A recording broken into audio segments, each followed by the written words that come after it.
9/11 का जिक्र होते ही हमें 11 सितंबर साल 2001 की वह घटना याद आ जाती है जिसने अमेरिका सहित पूरे विश्व को हिला दिया था। इस दिन अमेरिका के वर्ल्ड ट्रेड सेंटर पर आतंकी संगठन अलकायदा ने हमला किया था।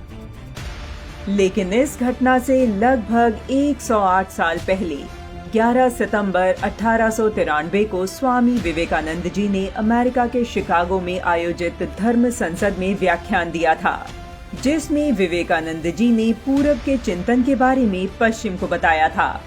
तब 9/11 के हमले से पहले स्वामी विवेकानंद जी ने शिकागो धर्म संसद में कहा था कि दुनिया में धर्म के नाम पर सबसे ज्यादा रक्तपात हुआ है। कट्टरता और सांप्रदायिकता मानव के सबसे बड़े दुश्मन हैं। अगर हम कालांतर में झांकें, तो देखने को मिलता है कि इतिहास में कई ऐसी घटनाएं हुई जो विवेकानंद जी के इस कथन को बल देती हैं। धर्म संसद में स्वामी विवेकानंद जी ने अपने व्याख्यान की शुरुआत जिन शब्दों से की थी, वह शब्द थे, मेरे अमेरिकी भाइयों और बहनों, जिसके बाद सभागार में कई मिनटों तक तालियों की गूंज हर तरफ गूंजती रही। विवेकानंद जी आगे कहते हैं, आपके स्नेहपूर्ण और जोरदार स्वागत से मेरा हृदय अपार हर्ष से भर गया है। मैं आपको दुनिया की सबसे प्राचीन संत परंपरा की तरफ से धन्यवाद देता हूँ। मैं आपको सभी धर्मों की जननी की तरफ से धन्यवाद देता हूँ और सभी जाति संप्रदाय के लाखों करोड़ों हिंदुओं की तरफ से आपका आभार व्यक्त करता हूँ।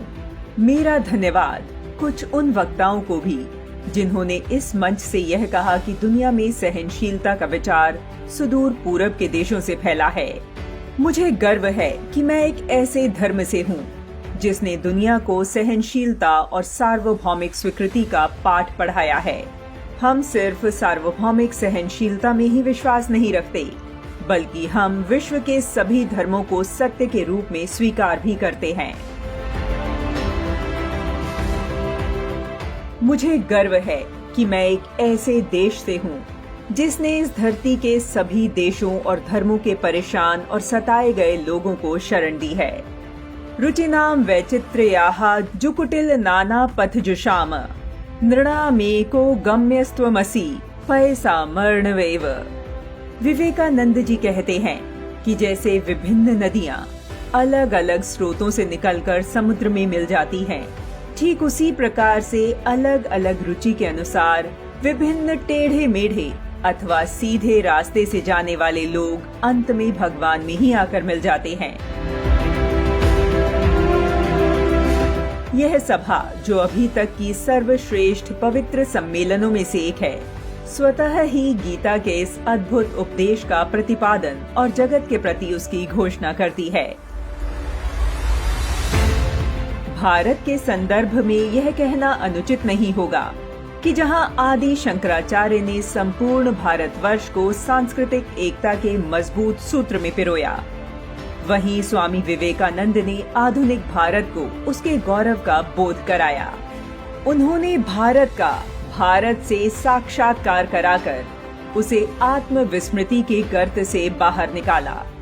इसीलिए अगर किसी को भारत को जानना है तो उसे स्वामी विवेकानंद जी को जानना चाहिए, क्योंकि स्वामी विवेकानंद केवल एक व्यक्ति नहीं है, वे भारत और भारतीयता को उसकी संपूर्णता में प्रकट करने वाले सिद्ध पुरुष हैं। संपूर्ण विश्व में यदि किसी को हिंदुत्व का अर्थ समझना होता है तो वह विवेकानंद जी को पढ़ते हैं, और यदि विवेकानंद जी को समझना है तो शिकागो में उनके द्वारा दिया गया व्याख्यान ही पर्याप्त है।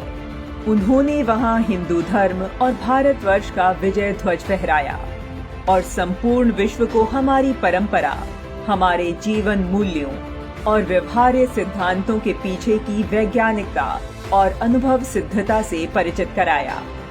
विवेकानंद जी ने पश्चिम को उसके यथार्थ का बोध कराते हुए याद दिलाया कि जब वहां की सभ्यता शैशवावस्था में थी, तब भारत विश्व को प्रेम, करुणा, सत्य, अहिंसा, अस्तेय, अपरिग्रह, बंधुत्व के पाठ पढ़ा रहा था। स्वामी विवेकानंद जी का शिकागो व्याख्यान, तत्कालीन परिस्थितियों में एक नए सूर्य का उदय होना था। इस वातावरण में हिंदू धर्म की श्रेष्ठता स्थापित करना उस समय की सबसे बड़ी आवश्यकता थी, जिसको स्वामी विवेकानंद जी स्थापित करने में सफल भी हुए।